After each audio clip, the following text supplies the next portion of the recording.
हरे Krishna. Shrimad Bhagavatam canto 11 chapter 5 Narad द्वारा वसुदेव को दी गई शिक्षाओं का समापन।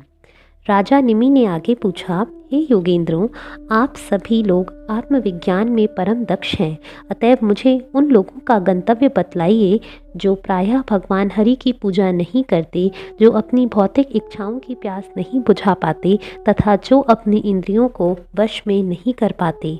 श्री चमस ने कहा, ब्राह्मण से शुरू होने वाले चारों वर्ण प्रकृति के गुणों से विभिन्न संयोगों से भगवान के विराट रूप के मुख, बाहु, जांघ तथा पांव से उत्पन्न हुए।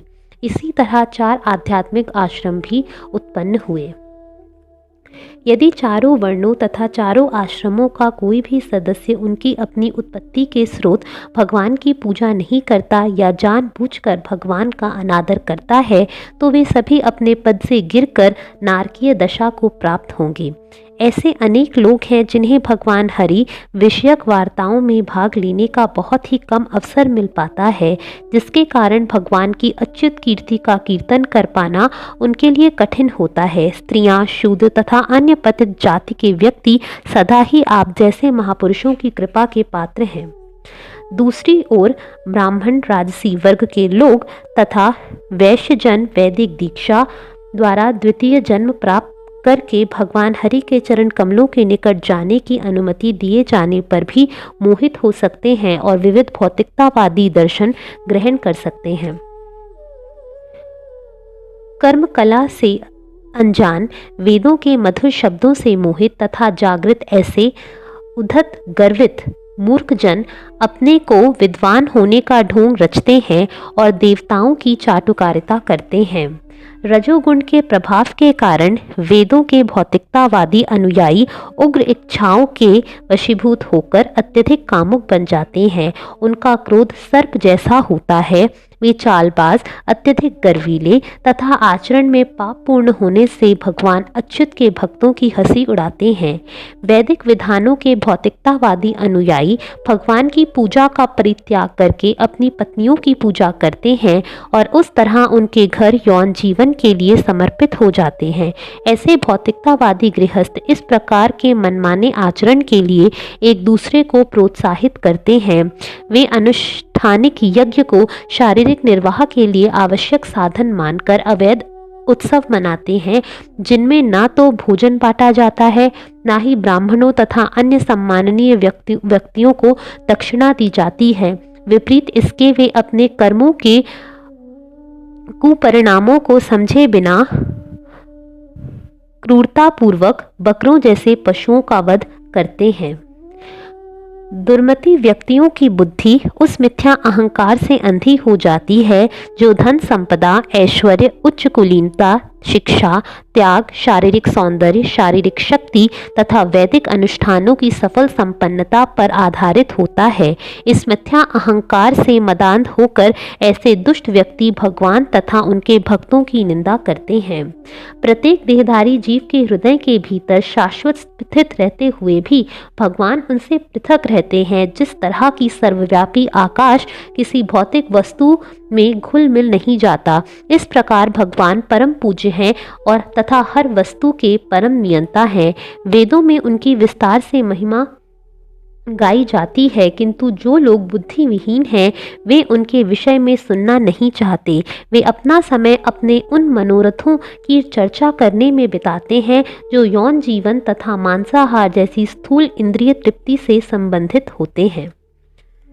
इस भौतिक जगत में बद्ध जीवन यौन, मांसाहार तथा नशे के प्रति सदैव उन्मुख रहता है। इसलिए शास्त्र कभी भी ऐसे कार्यों को बढ़ावा नहीं देते।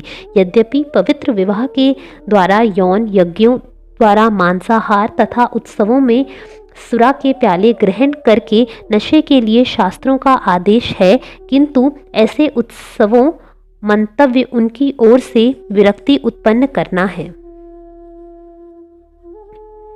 संचित धन का एकमात्र उचित फल धार्मिकता है, जिसके आधार पर मनुष्य जीवन की दार्शनिक जानकारी प्राप्त कर सकता है, जो अंततः परब्रह्म की प्रत्यक्ष अनुभूति में और इस तरह समस्त कष्ट से मोक्ष में परिणत हो जाता है, किंतु भौतिकतावादी व्यक्ति अपने धन का सदुपयोग अपनी पारिवारिक स्थिति की उन्नति में ही करते हैं। वे यह देख नहीं पाते कि दुर्लभ मृत्यु शीघ्र ही उनके दुर्बल भौतिक शरीर को विनष्ट कर देगा। वैदिक आदेशों के अनुसार जब यज्ञोत्सवों में सुरा प्रदान की जाती है तो उसको पीकर नहीं अपितु सूंघकर उपभोग किया जाता है। इसी प्रकार यज्ञों में पशु बलि की अनुमति है, किंतु व्यापक पशु हत्या के लिए कोई प्रावधान नहीं है। धार्मिक यौन जीवन की भी छूट है, किंतु विवाह उपरांत संतान उत्पन्न करने के लिए शरीर के विलासात्मक दोहन के लिए नहीं। किंतु दुर्भाग्यवश मंद बुद्धि भौतिकतावादी जन यह नहीं समझ पाते कि जीवन में उनके सारे कर्तव्य नितांत आध्यात्मिक स्तर पर संपन्न होने चाहिए। वे पापी व्यक्ति जो असली धर्म से अनजान होते हुए भी अपने को पूर्ण रूपेण पवित्र समझते हैं, उन निरीह पशुओं के प्रति बिना पश्चाताप किए हिंसा करते हैं जो उनके प्रति पूर्णतया आश्वस्त होते हैं। ऐसे पापी व्यक्ति अगले जन्मों में उन्हीं पशुओं द्वारा भक्षण किए जाएंगे जिनका वे इस जगत में वध किए जाते हैं। बद्ध जीव अपने शवतुल्य भौतिक शरीरों तथा अपने संबंधियों एवं साथ सामान के प्रति स्नेह से पूरी तरह बंध जाते हैं। ऐसी गर्वित एवं मूर्खतापूर्ण स्थिति में बद्ध जीव अन्य जीवों के साथ साथ समस्त जीवों के हृदय में वास करने वाले भगवान हरि से भी द्वेष करने लगते हैं। इस प्रकार ईर्ष्यावश अन्यों का अपमान करने से बद्ध जीव क्रमशः नरक में जा गिरते हैं। जिन्होंने परम सत्य का ज्ञान प्राप्त नहीं किया है, फिर भी जो निपट अज्ञानता के अंधकार से परे हैं, वे सामान्यतः धर्म, अर्थ तथा काम इन तीन पवित्र पुरुषार्थों का अनुसरण करते हैं। अन्य किसी उच्च उद्देश्य के बारे में विचार करने के लिए समय न होने से वे अपनी ही आत्मा के हत्यारे आत्मघाती बन जाते हैं। इन आत्महंताओं को कभी भी शांति नहीं मिल पाती, क्योंकि वह यह मानते हैं कि मानवीय बुद्धि अंततः भौतिक जीवन का विस्तार करने के लिए है। इस तरह अपने असली आध्यात्मिक कर्तव्य की उपेक्षा करते हुए वे सदैव कष्ट पाते हैं। वे उच्च आदेशों एवं स्वप्नों से पूरित रहते हैं, किंतु दुर्भाग्यवश काल के अपरिहार्य प्रवाह के कारण ये सब सदैव ध्वस्त हो जाते हैं। जिन लोगों ने ईश्वर की माया के जाल में आकर भगवान वासुदेव से मुख मोड़ लिया है, उन्हें अंत में बाध्य होकर अपने तथाकथित घर, बच्चे, मित्र, पत्नियां तथा प्रेमी जनों को छोड़ना पड़ता है, क्योंकि ये सब भगवान की माया से उत्पन्न हुए थे और ऐसे लोग अपनी इच्छा के विरुद्ध ब्रह्मांड के घोर अंधकार में प्रवेश करते हैं। राजा निमि ने पूछा, भगवान प्रत्येक युग में किन रंगों तथा रूपों में प्रकट होते हैं और वे किन नामों तथा किन किन प्रकार के विधानों द्वारा मानव समाज में पूजे जाते हैं? श्री करभाजन ने उत्तर दिया, कृत, त्रेता, द्वापर तथा कली, इन चारों युगों में से प्रत्येक में भगवान केशव विविध वर्णों, नामों तथा रूपों में प्रकट होते हैं और विविध विधियों से पूजे जाते हैं। सत्य युग में भगवान श्वेत वर्ण और चतुर्भुजी होते हैं। उनके सिर पर जटाएं रहती हैं और वे वृक्ष की छाल का वस्त्र पहनते हैं। वे काले हिरन का चर्म, जनेऊ, जपमाला, डंडा तथा ब्रह्मचारी का कमंडल धारण किए रहते हैं। सतयुग में लोग शांत, ईर्ष्या रहित, प्रत्येक प्राणी के प्रति मैत्रीय भाव से युक्त तथा समस्त स्थितियों में स्थिर रहते हैं। वे तपस्या द्वारा तथा आंतरिक एवं बाह्य इंद्रिय संयम द्वारा भगवान की पूजा करते हैं।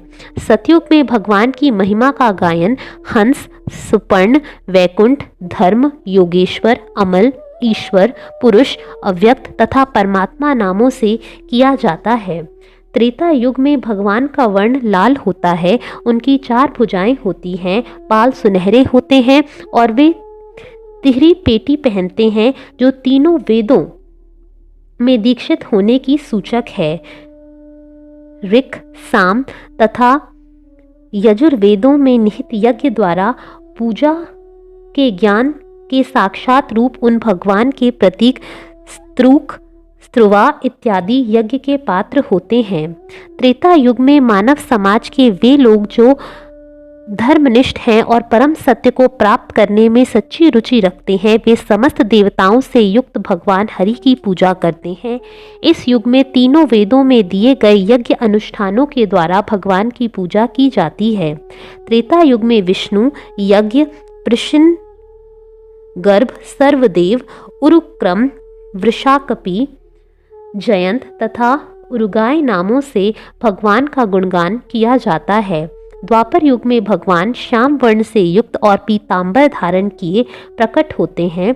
इस अवतार में भगवान के दिव्य शरीर में श्रीवत्स तथा अन्य विशेष आभूषण अंकित रहते हैं और वे अपने निजी आयुध प्रकट करते हैं। हे राजन, द्वापर युग में जो लोग परम भोक्ता भगवान को जानने के इच्छुक होते हैं, वे वेदों तथा तंत्रों के आदेशानुसार उन्हें महान राजा के रूप में आदर देते हुए पूजा करते हैं। हे परम स्वामी वासुदेव, आपको तथा आपके संकर्षण, प्रद्युम्न तथा अनिरुद्ध रूपों को नमस्कार है। हे भगवान, आपको नमस्कार है। हे नारायण ऋषि, हे ब्रह्मांड के सृष्टा, पुरुषों में सर्वश्रेष्ठ, इस जगत के स्वामी तथा ब्रह्मांड के आदि स्वरूप, हे समस्त जीवों के परमात्मा, आपको सादर नमस्कार है। हे राजन, इस तरह से द्वापर युग में लोग ब्रह्मांड के स्वामी का यशोगान करते हैं। कलयुग में भी लोग शास्त्रों के विविध नियमों का पालन करते हुए भगवान की पूजा करते हैं। अब कृपा करके आप मुझसे इसके बारे में सुने। कलयुग में बुद्धिमान व्यक्ति ईश्वर के उस अवतार की पूजा करने के लिए सामूहिक कीर्तन संकीर्तन करते हैं जो निरंतर कृष्ण के नाम का गायन करता है। यद्यपि उसका वर्ण श्यामल कृष्ण नहीं है, किंतु वह साक्षात कृष्ण है। वह अपने संगियों, सेवकों, आयुधों तथा विश्वास पात्र साथियों की संगत में रहता है। हे प्रभु, आप महापुरुष हैं और मैं आपके उन चरण कमलों की पूजा करता हूँ जो शाश्वत ध्यान के एकमात्र लक्ष्य हैं। वे चरण भौतिक जीवन की चिंताओं को नष्ट करते हैं और आत्मा की सर्वोच्च इच्छा शुद्ध भगवत प्रेम की प्राप्ति प्रदान करते हैं। हे प्रभु, आपके चरण कमल समस्त तीर्थ स्थानों के तथा भक्ति परंपरा के समस्त संत महापुरुषों के आश्रय हैं और शिव तथा ब्रह्मा जैसे शक्तिशाली देवताओं द्वारा सम्मानित होते हैं। हे प्रभु, आप इतने दयालु हैं कि आप उन सबों की स्वेच्छा से रक्षा करते हैं जो आदर पूर्वक आपको नमस्कार करते हैं। इस तरह आप अपने सेवकों के सारे कष्टों को दयापूर्वक दूर कर देते हैं। निष्कर्ष रूप में हे प्रभु, आपके चरण कमल वास्तव में जन्म तथा मृत्यु के सागर को पार करने के लिए उपयुक्त नाव है। इसलिए ब्रह्मा तथा शिव भी आपके चरण कमलों के आश्रय की तलाश करते रहते हैं। हे महापुरुष, मैं आपके चरण कमलों की पूजा करता हूँ। आपने लक्ष्मी देवी तथा उनके सारे ऐश्वर्य का परित्याग कर दिया, जिसे त्याग पाना अतीव कठिन है और जिसकी कामना बड़े बड़े देवता तक करते हैं। इस तरह धर्मपथ के अत्यंत श्रद्धालु अनुयायी होकर आप ब्राह्मण के शाप को मानकर जंगल के लिए चल पड़े। आपने मात्र अपनी दयालुतावश पतित बद्ध जीवों का पीछा किया जो सदैव माया के मिथ्या भोग के पीछे दौड़ते हैं और उसी के साथ अपनी वांछित वस्तु भगवान श्याम सुंदर की खोज में लगे भी रहते हैं। इस प्रकार हे राजन, भगवान हरि जीवन के समस्त वांछित फलों को देने वाले हैं। बुद्धिमान मनुष्य भगवान के उन विशेष रूपों तथा नामों की पूजा करते हैं जिन्हें भगवान विभिन्न युगों में प्रकट करते हैं। जो लोग सचमुच ज्ञानी हैं वे इस कलयुग के असली महत्व को समझ सकते हैं। ऐसे प्रबुद्ध लोग कलयुग की पूजा करते हैं क्योंकि इस पतित युग में जीवन की संपूर्ण सिद्धि संकीर्तन संपन्न करके आसानी से प्राप्त की जा सकती है। निसंदेह भौतिक जगत में विचरण करने के लिए बाध्य किए गए देहधारी जीवों के लिए भगवान के संकीर्तन आंदोलन से बढ़कर और कोई संभावित लाभ नहीं है जिसके द्वारा वह परम शांति पा सकते हैं और अपने को बारंबार जन्म मृत्यु के चक्र से छुड़ा सकें। हे राजन, सतयुग तथा उसके पूर्व के अन्य युगों के निवासी इस कलयुग में जन्म लेने की तीव्र कामना करते हैं, क्योंकि इस युग में भगवान नारायण के अनेक भक्त होंगे। ये भक्तगण विविध लोकों में प्रकट होंगे, किंतु दक्षिण भारत में विशेष रूप से जन्म लेंगे। हे मनुष्यों के स्वामी, कलयुग में जो व्यक्ति द्रविड़ देश की पवित्र नदियों यथा ताम्रपर्णी, कृतमाला, पयस्विनी, अतीव पवित्र कावेरी तथा प्रतीचि महानदी का जलपान करेंगे, वे सारे के सारे भगवान वासुदेव के शुद्ध हृदय वाले भक्त होंगे। हे राजन, जिस व्यक्ति ने सारे भौतिक कार्यों को त्याग कर उन मुकुंद के चरण कमलों में पूरी तरह शरण ले रखी है, जो सबों को आश्रय देते हैं, ऐसा व्यक्ति देवताओं, ऋषियों, सामान्य जीवों, संबंधियों, मित्रों, मनुष्यों या दिवंगत हो चुके पितरों का ऋणी नहीं रहता। चूंकि इन सभी श्रेणियों के जीव भगवान के भी भिन्नांश हैं, अतः जिसने भगवान की सेवा में अपने को समर्पित कर दिया है, उसे ऐसे व्यक्तियों की अलग से सेवा करने की आवश्यकता नहीं रह जाती। जिस मनुष्य ने अन्य सारे कार्यकलापों को त्याग कर भगवान हरि के चरण कमलों की पूर्ण शरण ग्रहण कर ली है, वह भगवान को अत्यंत प्रिय है। निसंदेह यदि ऐसा शरणागत जीव संयोगवश कोई पाप कर्म कर भी बैठे, तो प्रत्येक हृदय के भीतर स्थित भगवान तुरंत ही ऐसे पाप के फल को समाप्त कर देते हैं। नारद मुनि ने कहा, इस तरह भक्ति योग की बातें सुनकर मिथिला के राजा निमि अत्यंत संतुष्ट हुए और अपने यज्ञ पुरोहितों सहित जयंती के मेधावी पुत्रों का सत्कार किया। तब वे सिद्ध मुनिगण वहां पर उपस्थित सबों की आंखों के सामने से अदृश्य हो गए। राजा निमि ने उनसे सीखे गए आध्यात्मिक जीवन के नियमों का श्रद्धापूर्वक अभ्यास किया और इस तरह जीवन के परम लक्ष्य को प्राप्त किया। हे परम भाग्यशाली वसुदेव, आपने भक्ति के जिन नियमों को सुना है, उनका श्रद्धापूर्वक व्यवहार करें और इस तरह भौतिक संगति से छूटकर आप परम पुरुष को प्राप्त होंगे।